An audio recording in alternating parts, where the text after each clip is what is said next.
Good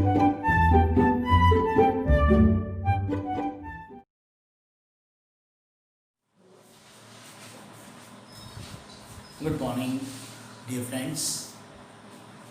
welcome back to my channel that is mind your science. और आज मैं आपके साथ केमिस्ट्री का पार्ट 6 डिस्कस करने जा रहा हूँ and this is NEET and JEE mains special 2020 में हमने ये स्टार्ट किया और ये इस बार के बच्चों को भी बेनिफिट होने वाला है जो बच्चे इस वीडियो को देखेंगे, और अगले साल की जो प्रिपरेशंस हैं, जो बच्चे घर पे बैठ के प्रिपरेशन कर रहे हैं, उनको भी ये बेनिफिट मिलने वाला है। हम स्ट्रक्चर ऑफ एटम की बात कर रहे थे और डियर स्टूडेंट्स, हमने पिछले लेक्चर को थोड़ा सा मैं रिव्यू कर देता हूँ। रिव्यू करने से हमें ये हो जाता है कि हमने पढ़ा क्या था बेटा। मैं रिव्यू में सबसे पहले मैंने पढ़ाया था, I have taught you about the charge and mass of the atom. Electron का मास कितना होता है, चार्ज कितना होता है, प्रोटॉन, न्यूट्रॉन। इसके बाद मैंने आपको सबसे एक इम्पॉर्टेंट पार्ट पढ़ाया, रिप्रेजेंटेशन। और रिप्रेजेंटेशन के अंदर एटॉमिक मास, एटॉमिक नंबर का योगदान और उनसे जुड़ी हुई डेफिनेशंस कराई मैंने, 6 डेफिनेशंस कराई। इसमें आइसो स्टर और आइसो डैम्फर, ये 2 नए थे हमारे, जिनके आपको उदाहरण देके समझाया गया।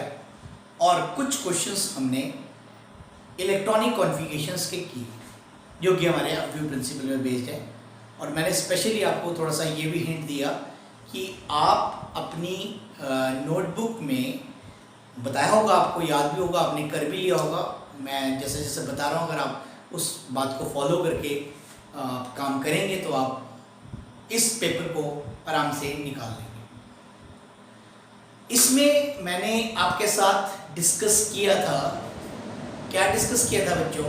मैंने आपके साथ बताया था कि डी और एफ ब्लॉक के लेंथेनाइड्स और एक्टिनॉइड सीरीज के कुछ टिपिकल, मैं भी डिस्कस करूंगा जब एफ ब्लॉक पे पहुंचेंगे, उनकी इलेक्ट्रॉनिक कॉन्फ़िगरेशंस आपने अलग से याद करनी है, जिनके अंदर एक्सेप्शंस लिखे हैं और स्पेशली उसके बारे में एक्सप्लेन किया हुआ है, वो आप इसमें इस वाले क्वेश्चन में लिख लेना।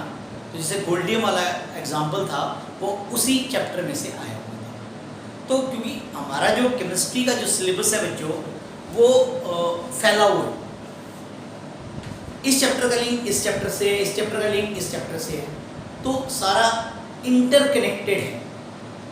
तो अगर हम फोकस करके हमें पता रहेगा कि ये चैप्टर का यहाँ पोर्शन है, इसका भी यहाँ पोर्शन है, तो हमारी जो तैयारी है वो बहुत बेहतरीन ढंग से हो सकती है। तो अब मैं आपको सीधा लिए चलता हूँ अपने टॉपिक के ऊपर। स्ट्रक्चर ऑफ एटम पढ़ रहे हैं, तो आज के जो मैंने टॉपिक्स आपको पढ़ाना है, मैंने बता भी दिया था, जो कि इस सेक्शन का सबसे इम्पॉर्टेंट पार्ट है और आपको आता है।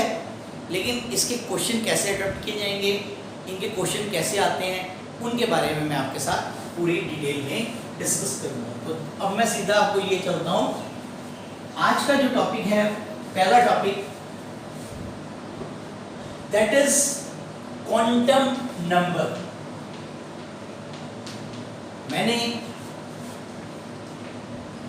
बोर्ड के ऊपर लिख दिया है क्वांटम नंबर, और आप जानते हैं 4 प्रकार के क्वांटम नंबर्स हैं। अरे इसकी जरूरत क्यों पड़ी हमें? सबसे पहले तो ये बात समझनी है।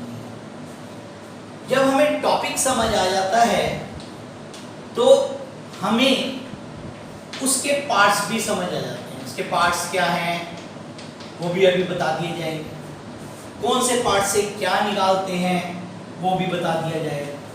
तो इसकी जरूरत कैसे और क्यों पड़ी, बिल्कुल आपके डेली लाइफ के से एग्जाम्पल लेके बताऊंगा। पहले जो मैं बच्चों को बताता था वो पुराना एग्जाम्पल था। अब मैं आपको आपके जैसे कहते हैं 21st सेंचुरी आने वाली है, 21st सेंचुरी, 21वीं सेंचुरी के हिसाब से, तो क्या कैसे मैं समझाऊंगा कि आप में से किसी भी बच्चे को कोई टॉपिक सर्च करना है, टॉपिक समझ नहीं आता, तो आजकल तो बहुत ही आसान है, हमारे टाइम में तो ऐसा कुछ नहीं होता था, अब बहुत ही अच्छा सिस्टम बन चुका है यूट्यूब या फिर गूगल। उसका जो बार है यहाँ पर माइक का साइन सा लगा होता है, इसको प्रेस करते हैं, बोलते हैं फलानी चीज, बोलते हैं क्वांटम नंबर, एकदम क्वांटम नंबर की डिटेल आ जाती है। तो ये क्या है, जैसे पुराने टाइम में क्या करना पड़ता था कि हम अपने दोस्त को चिट्ठी लिखते थे, लेटर लिखते। अब लेटर तभी पहुंचता था दोस्त को अगर हमें उसका पता मालूम हो। तो हमें उसका नाम पता होना चाहिए, उसके फादर्स नेम पता होने चाहिए, मकान नंबर पता होने चाहिए, जहां रहता है गांव है में रहता है तो वीपीओ बोलते हैं, विलेज पोस्ट ऑफिस, शहर में स्ट्रीट, कौन सी स्ट्रीट है, कौन सी गली है, और उसके बाद जैसे डिस्ट्रिक्ट पता होना चाहिए, और डिस्ट्रिक्ट के बाद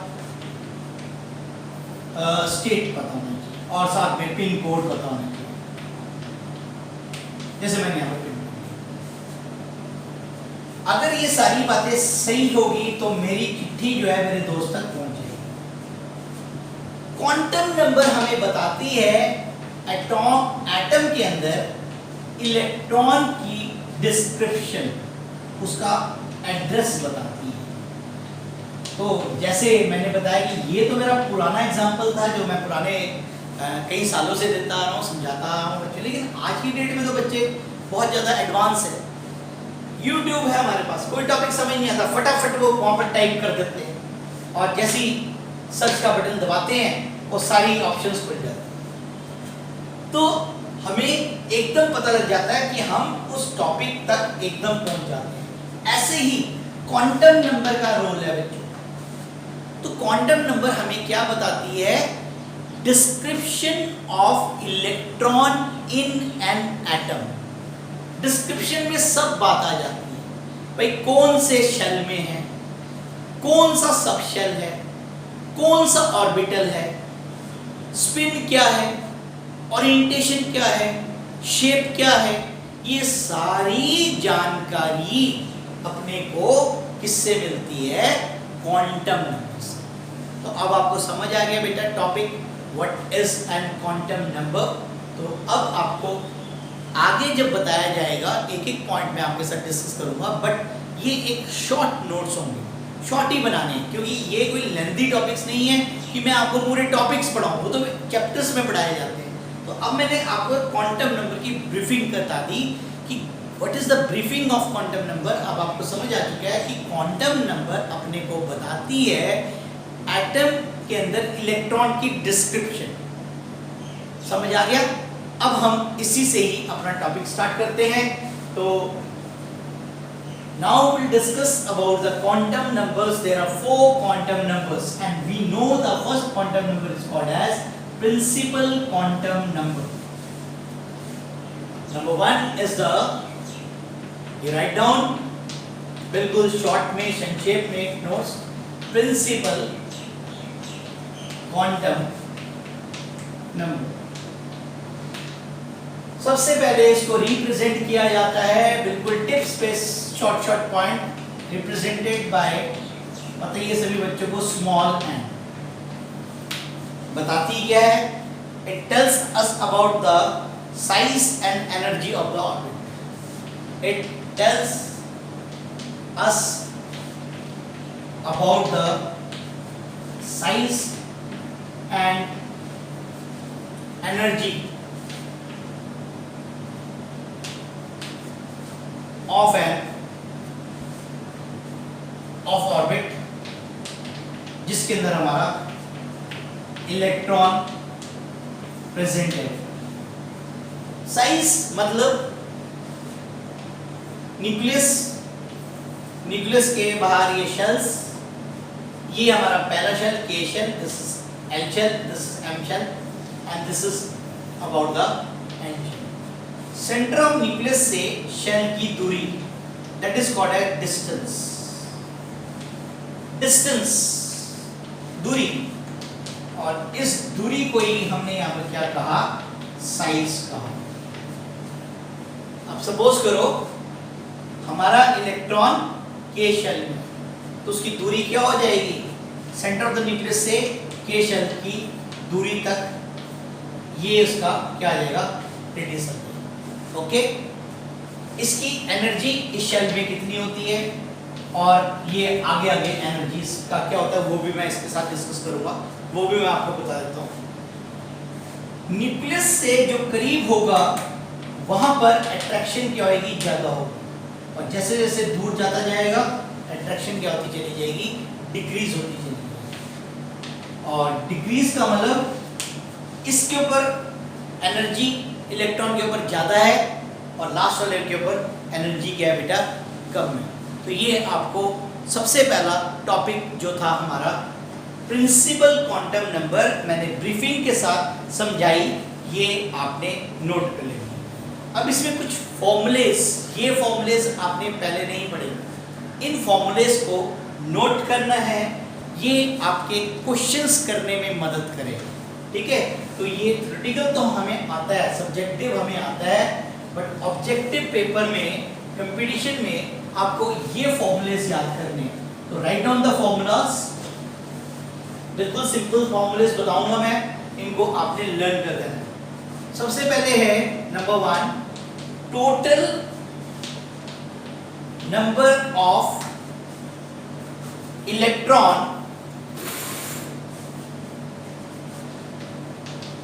इन एन ऑर्बिट। ऑर्बिट के अंदर इलेक्ट्रॉन निकालने का फॉर्मूला, ये तो आपको पता ही है, क्या होता है, 2n², where n is the principal quantum number. Next we have, ये नहीं पढ़ा होगा आपने, what is this? This is angular momentum. Angular momentum is given by nh/2π। ध्यान रखना ये 2π है बेटा, ये गलती से भी कहीं आप 4π लिख दें तो क्वेश्चन गलत हो जाएगा, इट इज 2π बेटा। नंबर थर्ड क्वेश्चन फॉर्मूला याद करेंगे, number of orbitals in n orbit, total, ये फॉर्मूले से क्वेश्चंस सॉल्व होंगे। नंबर्स ऑफ ऑर्बिटल्स कितने हैं इन एन ऑर्बिट, इसका भी फॉर्मूला दिया हुआ है, डायरेक्ट फॉर्मूला है, ये क्या है बेटा, n का स्क्वायर। अभी मैं सारा प्रैक्टिकल करके बताऊंगा जब क्वेश्चंस करेंगे। और चौथा फॉर्मूला एक और याद करना है, ये क्या है बेटा, total number of atomic orbital,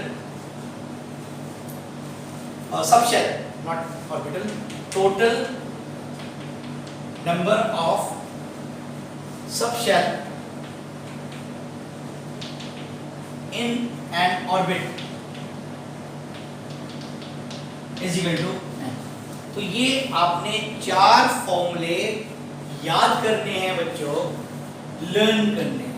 तो ये आपने बोल्ड लेटर्स में या रेड पेन से इनको आपने, या स्केच से इन फॉर्मूलेस को लिख लेना है और इनको लगातार आपने याद करना है। अब इसका क्वेश्चन पढ़ते हैं कि फॉर्मूला लिखने के बाद, ये लर्न कर लिया आपने जैसे। अब हम पढ़ेंगे इसका फॉर्मूला,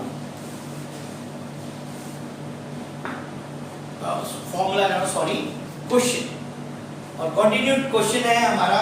6 करा दिए थे मैंने, ये 7वां प्रश्न है आज आपका, 2011 में आया है नीट के अंदर। कहता है total number of atomic orbital in 4th energy level of an atom is 8, option B 16, option C 32, option D 4। और ऑर्बिटल्स पूछ रहा है ये बच्चों, ऑर्बिटल्स, नंबर ऑफ ऑर्बिटल्स। अभी पढ़ा नंबर ऑफ ऑर्बिटल्स का फॉर्मूला बच्चों क्या है, n का स्क्वायर। ओके, और n यहां पर बताया हुआ है 4, तो सीधा 4 का स्क्वायर कितना हो गया 16, तो आंसर इज 16। ओके, बिल्कुल क्लियर हो गया होगा समझ। अब हम बात करेंगे, ये तो था इसका इसी टॉपिक का क्वेश्चन, इस तरीके के क्वेश्चंस आपके आएंगे जो आपने आराम से कर लेंगे। अब हम चलते हैं सेकंड क्वांटम नंबर पे। सेकंड क्वांटम नंबर के आपको सारे नाम याद करने हैं। सबसे पहली बात, ये भी पूछ लिया जाता है, तो आपको जैसे बताया जा रहा है उसी हिसाब से प्रिपरेशन करनी। पहला नाम है azimuthal quantum number.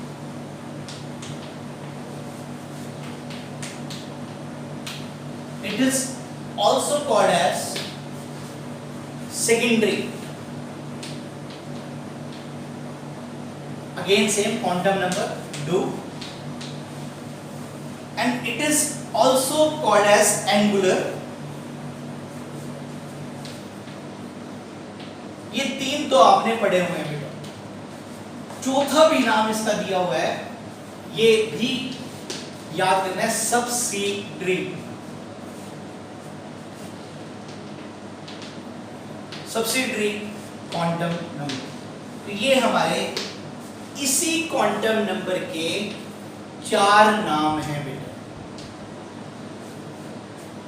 एज़िमुथल, secondary, angular, subsidiary.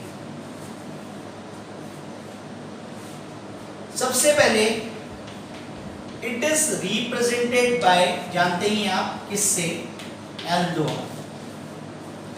इसके बाद क्या बताता है, it shows the subshell, it shows the subshell.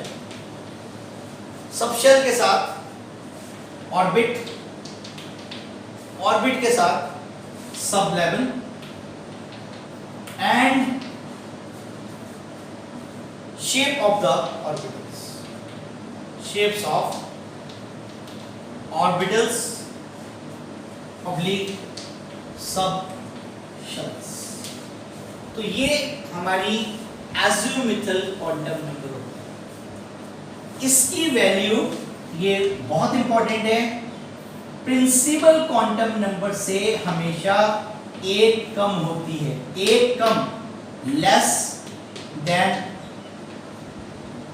1, ठीक है, less than 1 principal quantum, principal quantum number से हमेशा 1 कम। तो अगर प्रिंसिपल क्वांटम नंबर 1 है तो इसकी वैल्यू क्या आएगी 0। अगर प्रिंसिपल क्वांटम नंबर 2 है तो इसकी वैल्यू आएगी 1। अगर प्रिंसिपल क्वांटम नंबर 3 है तो इसकी वैल्यू क्या आएगी बेटा 2। तो ये हमेशा 1 वैल्यू कम होगी। इसमें जो क्वेश्चंस आते हैं ये तो आप कहोगे सर हमें आता है, ये बच्चे ने +1 में बहुत अच्छी तरह तैयारी करी हुई है, उन्हें ये सब बताने की जरूरत नहीं है। लेकिन टॉपिक है तो टॉपिक में थोड़ा सा ब्रीफिंग बता रहे हैं, एक बार विजन हो जाती है कि +1 में हमने क्या पढ़ा। सारा चैप्टर नहीं है। अब इसमें आपने एक और फॉर्मूला याद करना है, what is this, orbital angular momentum. इसके क्वेश्चंस आएंगे, एंगुलर ऑर्बिटल एंगुलर मोमेंटम, ये कैसे निकाला जाता है, इसके लिए फॉर्मूला है बेटा root of L, L is azimuthal quantum number, bracket L plus 1 h upon 2 pi। और इसके क्वेश्चंस अभी आएंगे प्रैक्टिकली, अभी को बताऊंगा। h upon 2 pi is written as h, और h के ऊपर से यहाँ पर ऐसे काटा मारते हैं, तो ये हमारी इसकी क्या बन जाती है, यूनिट्स बन जाती है। और इसी का ही मैं आपको अभी क्वेश्चन करके बताऊंगा। ठीक है, यहां तक क्लियर हो गया। और अब देखो ध्यान से क्या कह रहा है, फॉर हाइड्रोजन एंड, ये नोट करें, ये वाला पॉइंट भी नोट करें, फर्स्ट पॉइंट, और ये वाला पॉइंट भी नोट करें। कंपटीशन में यहां से क्वेश्चन आते हैं। Hydrogen like species all subshell of a shell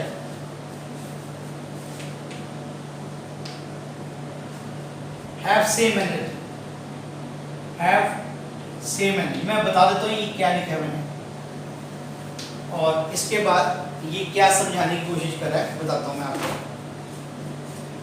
देखो बेटे, यहाँ हमने पढ़ा पहला जो के शेल है, इसके अंदर एक ही सब शेल और उसको रिप्रेजेंट करते हैं एक बॉक्स। तो ये तो है सब शेल, ध्यान से सुनना है, और ये क्या है, इसका ऑर्बिट। अब आ जाओ आप एल शेल की बात कर रहा हूं, एल, इसमें आगे 2s और 2p अच्छी तरह पता है। 2s और ये 2p सब शेल्स है, इसका एक ऑर्बिटल, इसके 3 ऑर्बिटल्स। ये आगे भी क्वांटम नंबर्स आएंगे और क्लियर हो जाएगा। ये x, ये y और ये z। क्या कह रहा है, hydrogen and hydrogen like species all subshell of shall have same energy, मतलब 2s और 2p की एनर्जी क्या है, सेम। लेकिन जब हम फिलिंग करते हैं, इस बात को ध्यान रखना है कि जब हम फिलिंग ऑफ इलेक्ट्रॉन्स करते हैं तो इसका मतलब हमें ये ध्यान रखना है, पहले 2s भरेंगे फिर 2p भरेंगे। ऐसे नहीं आप 2p पहले भर देंगे और 2s बाद में भरेंगे। तो फिलिंग करते हुए तो ध्यान अलग रखना है, लेकिन वैसे में क्या है, क्योंकि ये एक पर्टिकुलर शेल है, इसकी एनर्जी यहाँ पर क्या है बेटा, बिल्कुल सेम। तो ये बात आपको समझ आ गई। अब इसका मैं आपको क्वेश्चन करके बताता हूँ। क्वेश्चन आया हुआ है, ये दोनों पॉइंट्स आपने अच्छे से लर्न करना है। ये हमारा इसका टॉपिक का पॉइंट है। अब इसमें क्वेश्चन क्या आया है, क्वेश्चन नंबर 8वें में पहुंचेंगे। आप देखोगे बिल्कुल आसान है, अभी आपको सॉल्व करके बताएंगे। और 2015 में ये नीट में आया था। अभी जैसा बताया, ये एडिशनल चीजें याद करनी है। एंगुलर मोमेंटम पूछा है, angular momentum of an electron in d orbital is equal to option A 2 into root 3 h bar type, B 0 h, C root 6 h, D root 2 h। अब इसको बेटा कैसे सॉल्व करेंगे और इसका उत्तर हमारे पास कैसे है। सबसे पहले तो फॉर्मूला बताया था अभी, root of l plus 1 into this symbol h। ठीक है, हमारा आपको फॉर्मूला बता दिया। अब यहां दिया हुआ है बच्चों d ऑर्बिटल। d ऑर्बिटल का मतलब l शेल में 0 value, l is equal to 1 p, l is equal to 2 d, l is equal to 3 f। ये आपने लर्न करना है, ये क्वांटम नंबर से हमें बताना है। अब बच्चों यहां पर आप देख रहे हैं, समझ गए आप, क्या समझ गए कि आपके पास क्या आ गया बच्चों यहां पर,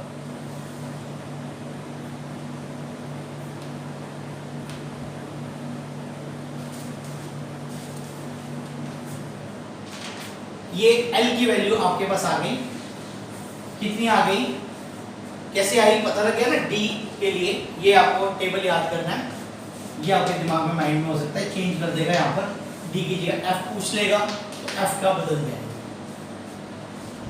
L की वैल्यू क्या आ गई, 2 आ गई बच्चों। इसमें पुट करो एंगुलर मोमेंटम रूट 2 + 1 h, क्या आ गया, √2 × 3 h, तो क्या आ गया, √6 h। तो ये आप समझ गए इसका आंसर क्या है। ठीक है, बहुत ही ध्यान से कंफर्म करके सारी बातें आपके साथ शेयर की जा रही है। तो अब आपको समझ आ गया, अगर F पूछेगा तो आपने L की वैल्यू क्या पुट कर देनी, इसी फॉर्मूले के अंदर, समझ गए ना। क्या कर दोगे, 3 × सीधा कर दो 3 + 1 4, तो कितना आ जाएगा 12। फिर 12 के फैक्टर्स बना सकते हो, बाहर निकाल लेंगे तो ये वाली वैल्यू आ गई। ठीक है बच्चों, तो ये आपको समझ आ गया कि आपका क्वेश्चन क्या है। इसी तरीके का एक क्वेश्चन और आया 2012 के अंदर, वो भी मैं आपके साथ करके शेयर करके बता रहा हूँ। तो ये फॉर्मूलेस आप सोच रहे होंगे कि ये हमारे चैप्टर्स के अंदर तो नहीं दिए हुए, बट कंपटीशन में ये क्वेश्चंस आते हैं। तो ये ध्यान से आपने तैयारी करनी है, इन क्वेश्चंस को अलग मतलब इनके फॉर्मूलेस याद करने हैं। तो क्वेश्चन नंबर 9 क्या दिया बच्चों, ये आया हुआ है पेपर 2012 के अंदर, 2012 का क्वेश्चन है। ऑर्बिटल एंगुलर मोमेंटम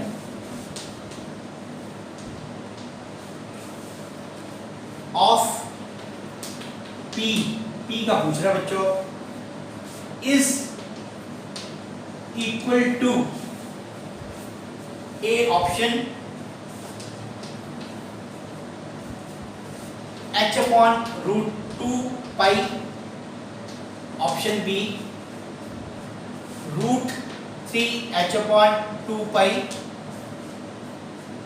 सी रूट के अंदर दिया हुआ है 3/2 सॉरी, h/2π बाहर है, और ऑप्शन डी है बच्चों √6h/2π। तो अब इसने थोड़ा सा चेंज कर दिया है, कुछ प्रॉब्लम नहीं है, बाकी तुम्हें अब समझ आ गया। जैसे मैंने अभी डी करते हुए बताया, अब बताते ये पी का पूछ रहा है, तो तुम्हें पता लग गया पी का L की वैल्यू क्या है, P के लिए L की वैल्यू क्या है 1। फॉर्मूला आपको पता ही लग चुका है, orbital angular momentum is equal to, पूरा लिख देता हूं, L + 1 h/2π। अब ये पूछ रहा है क्योंकि उसमें वो नहीं डाला है, तो हम जैसा पूछेगा वैसे करेंगे। 1 आ गया, 1 + 1 आई गया, समझना मुश्किल तो नहीं लग रहा है। ठीक है, 1 × 2, ठीक है, h/2। तो क्या आ गया हमारा, क्या आ गया बच्चों, √2h/2π। अब कुदरती ये कोई फॉर्मूला इसमें मैच नहीं कर रहा ना, लेकिन अगर हम इसमें मैथ यूज करें तो इतना भी आसान नहीं होता है। नीट का तैयारी कर रहे हैं आप, तो आपका मैथ्स बहुत अच्छा होना चाहिए। तो √2h/2π है, इसलिए आप इसको √2 से क्या करेंगे, डिवाइड एंड मल्टीप्लाई कर देंगे। ओके, आ रहा समझ, ठीक है। तो क्या हो गया, ये 2 बन गया, ये 2 से कैंसिल हो गया। अब देखो वही आ गया आंसर, h/√2 × 2। तो आप समझ गए, दिस इज योर आंसर। तो यहाँ पर पूछने के बाद ये भी एडिशनल इसमें मैथ्स यूज करना पड़ा, तो ये ऐसे क्वेश्चंस कराए जाते हैं। अब हम बात करेंगे बेटा अगले टॉपिक की, क्वांटम नंबर का तीसरा भाग है मैग्नेटिक क्वांटम नंबर। सबसे पहले तो बताऊंगा कि मैग्नेटिक क्वांटम नंबर कैसे आया, क्यों आया, और ये हमें क्या बताता है। मैग्नेटिक क्वांटम नंबर तब आई कि जो सिंगल लाइन स्पेक्ट्रम में दिखती थी, स्पेक्ट्रम बैंड ऑफ लाइंस को स्पेक्ट्रम बोलते हैं, उसको जब मैग्नेटिक फील्ड में रखा गया, चुंबक, north pole south pole magnetic field में रखा गया, तो यही लाइन आगे फर्दर 3 में स्प्लिट हो गई, कहीं बारी 5 में स्प्लिट हो गई। तो ये क्यों हो गई? क्योंकि ये लाइन जो नजर आ रही थी ये तो था सबशेल, और सबशेल के आगे क्या बने होते हैं? ऑर्बिटल्स। ठीक है, तो ये लाइन स्प्लिट हो गई, इसलिए इसका नाम पड़ा मैग्नेटिक क्वांटम नंबर। इसके बाद हम बात करेंगे, हमें तो सिंपल सा इसका जो मैं बताऊंगा वही टिप्स याद करने हैं, हमें यहाँ पर कोई डिस्कशंस नहीं करनी है। तो magnetic quantum number is represented by मोटी बात स्मॉल m, और m की वैल्यू कैसे निकाली जाती है? फॉर्मूला लर्न करना है, 2l+1, फिर अगेन l आ गया एंगुलर क्वांटम नंबर या एज़िमुथल क्वांटम नंबर। ये m की वैल्यू ये भी बहुत इंपॉर्टेंट है, रेंज में होती है -l dash dash dash 0 dash dash dash dash plus l। तो ये मैं बताऊंगा प्रैक्टिकली करके ये कैसे करना है। और इसके अलावा ये हमें बता देता है, it tells us about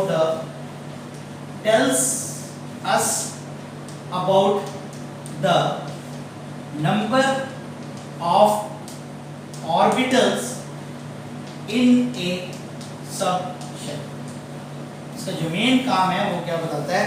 orbitals. और इसके लिए मैं आपको फॉर्मूलेस बताता हूँ, वो आपने नोट करने हैं, कैसे है मैं अभी आपको समझाऊंगा।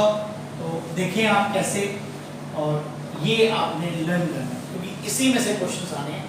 अब क्या बेटा लर्न करना है? अब l की वैल्यू अगर 0 हो इस फॉर्मूले पे रखने पर, तो आप समझ लीजिए m की वैल्यू क्या आ गई, और m की वैल्यू 0 आती है तो सॉरी m की वैल्यू 0 नहीं, सॉरी बेटा 1 आ गई, सॉरी, ठीक है 1 आ गई, तो इसका मतलब इसमें 1 ऑर्बिटल है। एक इसका मतलब s में एक ऑर्बिटल होता है, जैसे कि 1s, और 1s में एक ऑर्बिटल, और इसका नंबर कितना? m की वैल्यू क्या है? 0। अब आप आ जाएं l की वैल्यू 1, इसका मतलब m की वैल्यू क्या आएगी बच्चों? इस वाले फॉर्मूले में पुट किया 2 + 1 3, तो इसके अंदर कितने ऑर्बिटल्स आ गए? 3 ऑर्बिटल्स। होता जा रहा है क्लियर? और p, l की वैल्यू 1 मतलब p के अंदर जैसे 2p ले लेते हैं, तो 2p में आपको पता ही है कितने बॉक्स होते हैं? 3 होते हैं। इनके नंबर क्या होते हैं? एक का 0, एक का -1, एक का बेटा +1। ओके, आगे समझ? अब इसी तरीके से मैं d का भी करके दिखा देता हूं आपको, तो ये रेंज भी समझ आ रही है कि l की वैल्यू कैसे पुट करनी होती है, तो ये आपको ये भी क्लियर होता जाएगा। अगर कुछ चीज समझ नहीं आती है, यू कैन कमेंट। p के बाद d, फॉर्मूला मैंने मिटा दिया, क्या है? 2l+1, 2 पुट करो इसमें, 2 to the 4 + 1 5, तो m की वैल्यू क्या आ गई? 5। तो इसका मतलब d में कितने ऑर्बिटल्स होते हैं? 5। ओके, और इनके नाम क्या होंगे? सेंटर से स्टार्ट करना, 0, इधर -1, इधर -2, इधर +1, इधर +2, और ऐसे ही खुद कर लेना है आपने। l की वैल्यू 3, कौन सा f। ये आपने खुद सॉल्व कर लेंगे, कुछ मुश्किल तो नहीं लग रहा। अब इसके बाद हम बात करेंगे इनकी शेप्स की। शेप्स में से क्वेश्चन आते हैं और स्पेशली डी सबशेल्स के बेटा पूछता है जो इलेक्ट्रॉन्स की लोब्स हैं वो कहाँ पर पाई जाती है। तो इसके लिए बेटा ये शेप्स पढ़नी बहुत इंपॉर्टेंट है। इसके क्वेश्चंस आएंगे shapes of D orbitals. D orbitals पहले तो इनके नाम पता होने चाहिए। सबसे पहले है d x y, then we have y z, then we have z x, then we have x square minus y square और उसके बाद लास्ट में है डी जेड स्क्वायर। जेड है बेटा, जेड भी देता हूँ किसी और सिंबल समझना है। डी एक्स वाई क्या है, दो एक्सेस ले लेनी है आपने, ये एक्स ये वाई, और ये in between the x axis and y axis.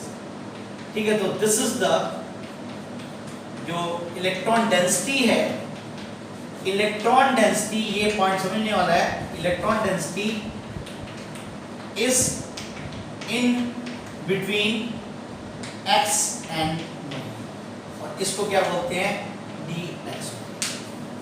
अब मैं बनाऊंगा डी वाई जेड, समझ आ जाएगा आपको बिल्कुल। Let it be y, let it be z, it is in between the y z. तो अब मैं यहाँ नहीं लिख रहा, शॉर्ट में लिख देता हूँ। Electron density is between y and z plane. Okay, अब ZX पे आ जाओ। ZX बनाएंगे, ये हमने इसको शेड कर देना है। ये इलेक्ट्रॉन डेंसिटी शो की जा रही है, कहाँ पर है हमारी।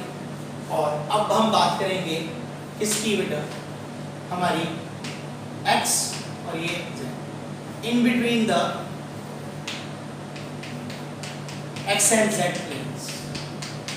तो electron density is between the X and Z plane। इसके बाद x square minus y square, ये कैसे बनाएंगे बेटा, this is x axis, this is y axis, it is along the axis, in between नहीं है, अब ये अलोंग द एक्सिस। तो electron density is between is along, not between, along the axis, that is x axis and y axis। और last में हमारे पास आता है बेटा डी जेड स्क्वायर। ये सारा मैंने आपको टॉपिक रिवाइज करा दिया, और क्योंकि जो प्रिपरेशंस करते हैं तो अगर साथ साथ आप पढ़ोगे तो ये +1 का जो टॉपिक्स हैं वो आपको बहुत अच्छी तरह समझ आ जाएगी। तो this is z axis, let it be x, let it be y. तो ये अलोंग द एक्सिस है और इसके ऊपर यहाँ से एक रिंग होती है, बताइए सभी को। तो ये क्या है, electron density is along the Z axis. ये थी हमारी पूरी कहानी इसकी शेप्स के ऊपर। ठीक है, अब हम शेप्स के बाद सीधा चलते हैं क्वेश्चन के ऊपर। 10वां प्रश्न है जो कि 2014 के अंदर आया है, नोट कर लिया होगा, आपको ये आता भी होगा, नोट्स भी होंगे आपके पास। +1 के नोट्स में से भी आप देख सकते हैं, ये आपको एक बार रिवाइज करा दिया मैंने, क्योंकि जब तक हमें सब्जेक्टिव याद नहीं है हम ऑब्जेक्टिव नहीं कर सकते। तो क्वेश्चन नंबर 10 है, 2014 के अंदर आया।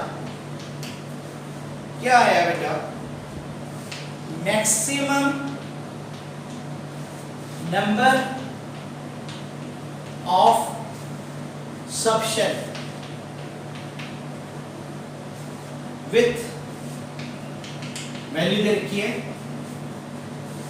n की वैल्यू 3, l की वैल्यू 0, सॉरी 1 और m की वैल्यू बेटा 0। Options are 1 option B 2, option C 3, option 4। अब ये क्वेश्चन कैसे सॉल्व करा जाएगा? बहुत बच्चे इस क्वेश्चन का गलत आंसर कर देते हैं, बहुत ही ध्यान से समझना। n की वैल्यू 3 है, इसका मतलब 3 आ गया इसमें। l की वैल्यू 1 है, अभी बताया था l की वैल्यू 0 होती तो s, l की वैल्यू 1 होती है तो इसका मतलब ये हो गया, कौन सा हो गया? 3। लेकिन मैग्नेटिक क्वांटम नंबर की वैल्यू क्या बता रहा है? 0। तो 3 में कितने सबशेल के अंदर ऑर्बिटल्स होते हैं? 3 होते हैं, ये एक x, एक y और एक z। इसका 0, इसका -1, इसका +1। तो ये n की वैल्यू 0 बता रहा है, ये वाली। तो ये कितने हैं? सिर्फ एक है, तो इसका आंसर क्या आएगा? 1। मैक्सिमम बच्चे इसका क्या लिख देंगे बेटा? 3। और जो 3 है वो क्या है? रॉन्ग है। हाँ, सबशेल के अंदर 3 ऑर्बिटल तो जरूर है, लेकिन मैग्नेटिक क्वांटम नंबर की वैल्यू भी दे रखी है। अगर ये ना दिया होता इसका आंसर 3 आता, लेकिन अब इसका m0 दिया हुआ है, तो अब आपको समझ आ गया कि एक ही ऑर्बिटल उठाना है। तो इसलिए ये क्वेश्चन बहुत ही टिपिकल है आपके पॉइंट ऑफ व्यू से, और इसके बच्चे ज्यादातर आंसर को किस पे टिक करके आते हैं? 3, क्योंकि 3 है नहीं। और कैसे नहीं, ये भी बताया मैंने। ये नहीं कि बोला आपको लगे कि सर ने तो तुक्के से बता दिया, तुक्का नहीं है, कोई तुक्के नहीं लगते साइंस के अंदर, ठीक है बेटा? तो ये रीजंस बताया मैंने, साथ में सॉल्यूशंस बता रहा हूँ। मैं सीधा आंसर्स नहीं कर रहा, ऐसा तो मैं आपको क्वेश्चंस दे देता और बोलता कि बेटा घर पे बैठ के इसको करो, तो वैसे नहीं कर पाते आप, तो इसके रीजंस बताने पड़ते हैं। इसलिए मैंने पूरी लेबर की है, तो ये खुद सॉल्व करे हैं, उसके बाद इसके एक्सप्लेनेशंस दे रहा हूँ। क्वेश्चन तो आपको किसी भी उसमें साइट पे जाके डाउनलोड कर सकते हो, ठीक है? क्वेश्चन तो जितने मर्जी नोट कर सकते हो, लेकिन उनके सॉल्यूशंस ढूंढने के लिए आपको काफी टाइम लगेगा, और सॉल्यूशंस आधे समझ भी नहीं आते हमारे को। तो अब अगला क्वेश्चन है बेटा, 11वां क्वेश्चन हमारे पास है, ये लेटेस्ट पेपर में आया हुआ है, नीट 2018 में आया। देखेंगे क्या है। कहता है विच ऑफ फॉलोइंग पेयर मतलब जोड़ा, pairs of D orbitals will have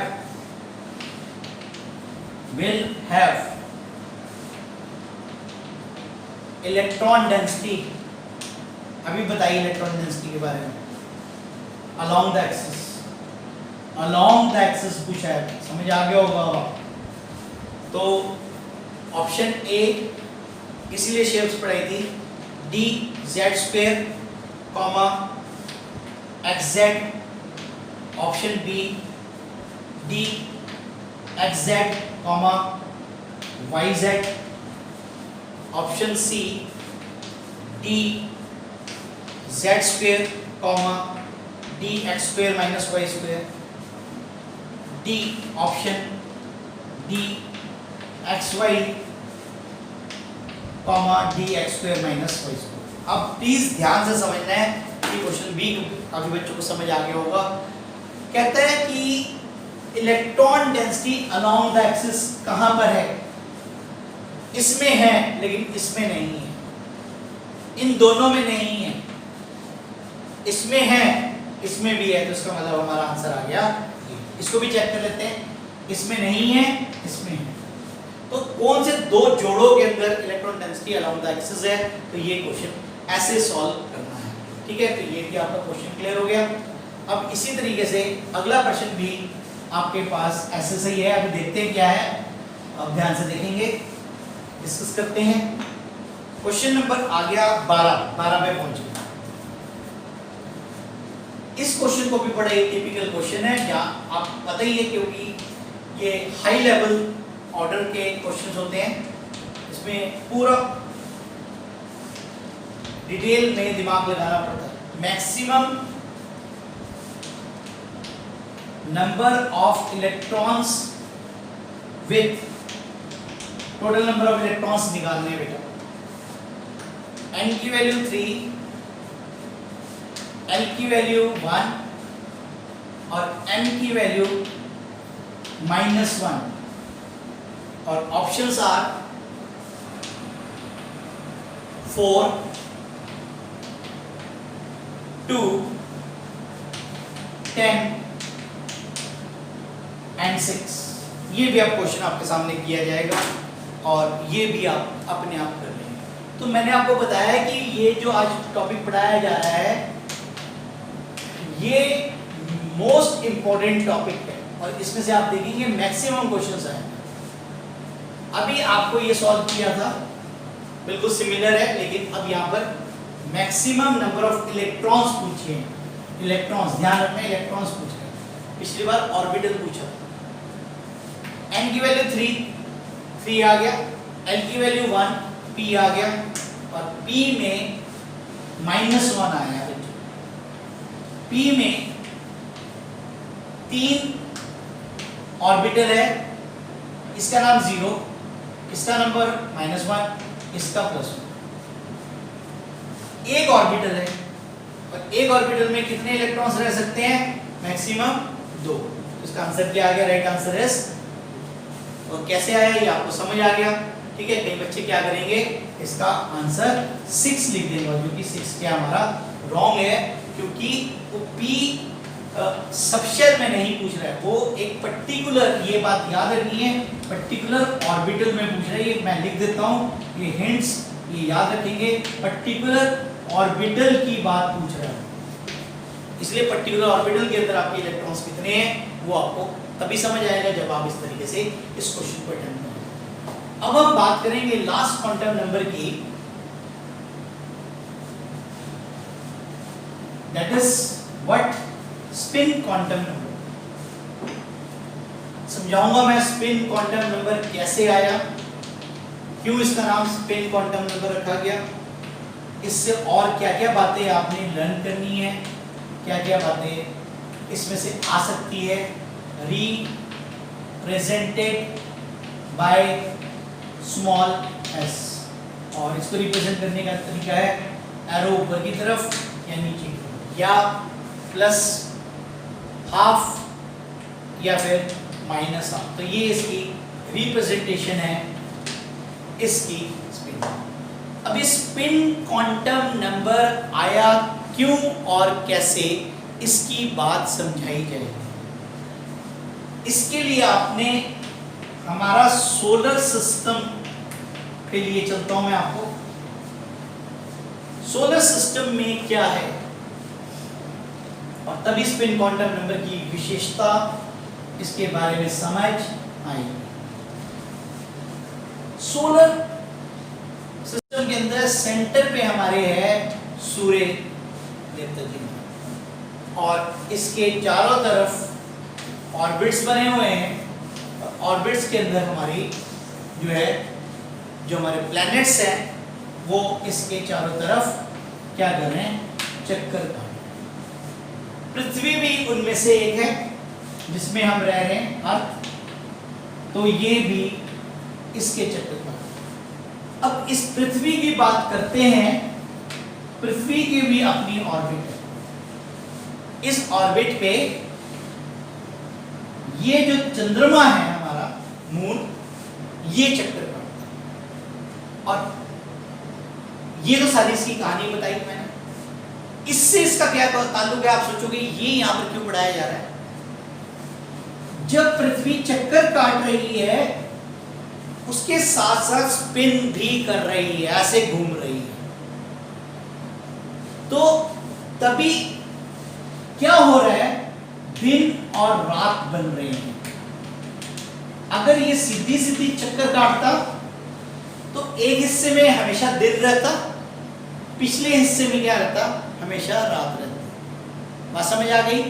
तो जब पृथ्वी चक्कर काटते काटते घूमती है, ऐसे स्पिन मोशन बोलते हैं इसको, तो इससे क्या होता है? दिन और रात बनते हैं। बात समझ आ रही है? अच्छे से क्लियर हो रहा है? तो ऐसे ही इलेक्ट्रॉन जब ऑर्बिट में घूमता है तो यहाँ पर क्या है? हमारा न्यूक्लियस है, और इलेक्ट्रॉन जो है ये रिवॉल्व कर रहे हैं, यही पढ़ा है। और रिवॉल्व के साथ साथ इट ऑल्सो स्पिन, स्पिन दो हो सकती है, क्लॉकवाइज या फिर क्या बेटा, एंटी क्लॉकवाइज। क्लॉकवाइज ऐसे, एंटी क्लॉकवाइज ऐसे। अब ये भी ऐसा क्यों सर पूछेंगे आप, क्योंकि अगर दोनों स्पिन एक जैसे हो जाएंगे तो इसमें अंदर क्या हो जाएगी, रिपल्शंस, एनर्जी की मैक्सिमम हो जाएगी, चाहे वो ऊपर खड़े कर दो चाहे वो नीचे कर दो। इसमें क्या है, चार्ज बैलेंस हो जाएगा, तो इस कारण से स्थिरता रहेगी और ये इस वजह से ऐसा। इसलिए कहा जाता है कि पहले 3 क्वांटम नंबर की वैल्यू एक इलेक्ट्रॉन की सेम हो सकती है, लेकिन चौथी क्वांटम नंबर की वैल्यू कभी भी सेम नहीं होती, क्योंकि उसका जो स्पिन है वो हमेशा क्या होगा, अलग अलग। ये पॉसिबल नहीं है। तो दोबारा मैं रिपीट कर रहा हूं इस बात को कि एक एटम के अंदर इलेक्ट्रॉन की 3 क्वांटम नंबर्स की वैल्यू पहली 3 सेम हो सकती है, लेकिन स्पिन क्वांटम नंबर कभी भी सेम नहीं होगा। तो ये था हमारा स्पिन क्वांटम नंबर की डिटेल। और इसके बाद एक छोटा सा प्रश्न और करेंगे, 2 क्वेश्चंस करेंगे, छोटे छोटे क्वेश्चंस है, बिल्कुल टिप्स पे है ये। मैंने आपको बताया था ये चैप्टर मोल कॉन्सेप्ट के चैप्टर के मुकाबले में some basic concept of chemistry के हिसाब से बहुत आसान है। तो मैंने ये नहीं कहा कि उसको छोड़ देना, उसको भी करना है, मैंने अपनी तरफ से बेस्ट पढ़ाया है और भी क्वेश्चंस की तैयारी करनी है। ये 2015 में आया हुआ है और 16 में भी रिपीट हुआ है ये क्वेश्चन। क्या है, how many electron fit in orbital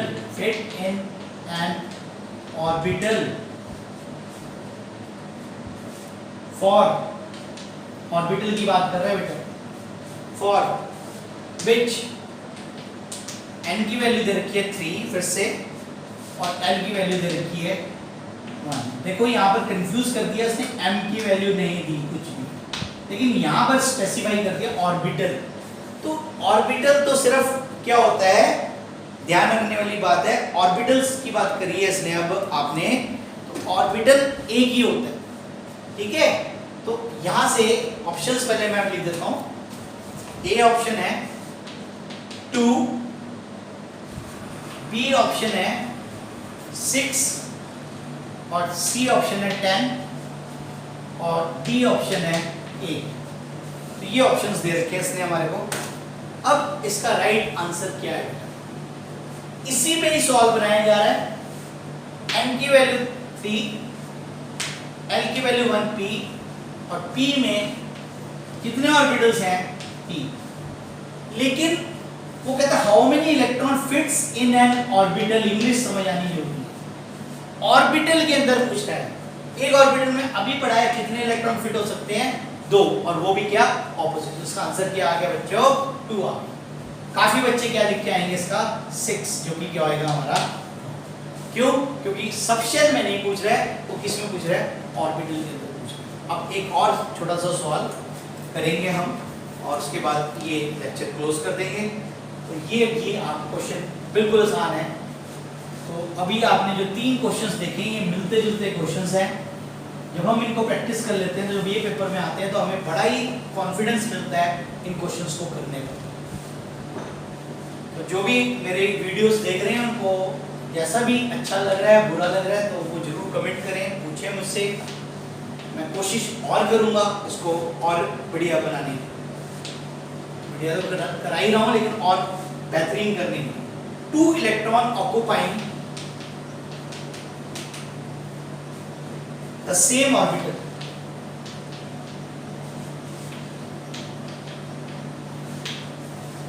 are distinguish by, अभी बताई थी बात, डिस्टिंग्विश समझते हो आप, अलग करना, distinguish by option A small n principal quantum number, option B l azimuthal quantum number, option C magnetic quantum number and option D small s spin quantum number. तो ये इसका तो आंसर आप अपने अभी समझ गए। अभी बताया था कि 2 इलेक्ट्रॉन्स की वैल्यू क्वांटम नंबर्स की ये तीनों सेम हो सकती है, लेकिन s की सेम नहीं हो सकती। एक क्लॉकवाइज होगा तो दूसरा क्या होगा, एंटी क्लॉकवाइज। तो किससे डिस्टिंग्विश की जाती है, s द्वारा। इसका राइट ऑप्शन क्या है हमारा, स्पिन क्वांटम नंबर, और इसीलिए मैंने इसका आंसर क्या चुना, s। तो ये थे आज के प्रश्न और टॉपिक था आज का क्वांटम नंबर, जो कि बहुत ही इंपॉर्टेंट टॉपिक है। अभी इसके क्वेश्चंस पूरे नहीं हुए हैं, तो अगला लेक्चर, क्योंकि आप देख ही रहे होंगे ये बड़े लेक्चर्स बन जाते हैं, क्योंकि इनकी मतलब लेंथ नहीं है। क्योंकि ये जो लेक्चर्स हैं ये हम ऐसा नहीं कि आधी आधी करके बना दो, ठीक है। ये पूरी, मैंने पहले भी बताया कि अगर आपको लगती है वीडियो बड़ी हो गई तो आप हाफ करके देख लें, तो आपको समझ आने से मतलब। तो इसी के साथ ये आज का टॉपिक मैं यहीं पर क्लोज करता हूँ। मैं कोशिश ये रखूँगा कि कंटिन्यू भी डाल सकता हूँ, लेकिन बेहतरीन ये रहेगा कि आप एक दिन का गैप मिले आपको, तो आप पहले पूरा एक बार रिवाइज कर लें, उसके क्वेश्चंस कर लें। तो अगर मैं एक दिन का गैप डाल भी रहा हूँ बीच बीच में, तो आपको अच्छे से पढ़ने का मौका मिल जाएगा। तो एक बार इन वीडियोस को अच्छे से देख लो, तो मैं आपको ये गारंटी देता हूँ कि आपको किसी भी प्रकार की कोचिंग लेने की ज़रूरत नहीं पड़ेगी केमिस्ट्री की। तो आप अपने आप ही नीट या जेई मेंस के जो अच्छे रैंकों में आपका नाम आ जाए। केमिस्ट्री की बात कर रहा हूँ मैं, ठीक है। बाकी तो आपके सब्जेक्ट्स हैं, फिजिक्स है, जेई के लिए मैथमेटिक्स है, और हमारे नीट के वालों के लिए बॉटनी और जियोलॉजी। वो तो अपनी तैयारी अपने लेवल पे करें, ठीक है।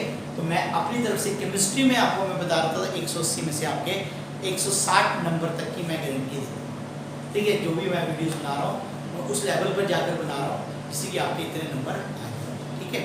बाकी 20 अप डाउन भी हो सकते हैं, ठीक है। किसी के 180 आउट ऑफ 180 भी आ सकते हैं। मैं ये नहीं कहा कि सभी को कह रहा हूँ 160, ठीक है। मिनिमम मैंने जो थ्रेशोल्ड रखा है वो 160 का रखा है, ठीक है। इससे कम नहीं आएंगे अगर आपने तैयारी करी। तो इसी से आज का लेक्चर यहीं पर मैं ख़त्म कर रहा हूँ। Thank you for watching my channel, that is mind your science.